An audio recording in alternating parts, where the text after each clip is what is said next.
Arrays. This is the simplest and most fundamental linear data structure, storing elements of the same data type in contiguous memory locations.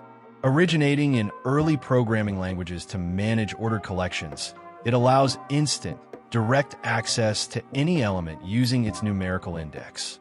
However, because its size is typically fixed upon creation, inserting or deleting elements requires shifting surrounding memory, making it ideal for static datasets where fast lookup speed is the primary priority.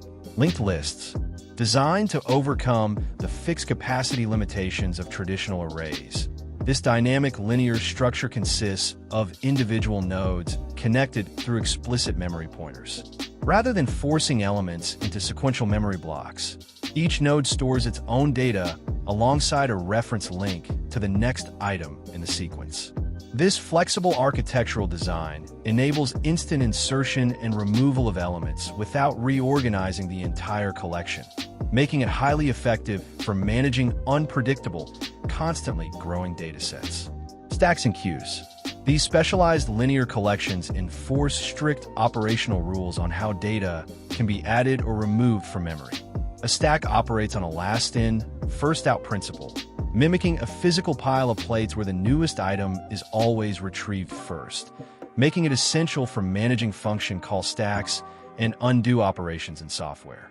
Conversely, a queue follows a first-in, first-out structure, operating like a real-world waiting line to ensure that incoming data requests and system tasks are processed in the exact order they arrive.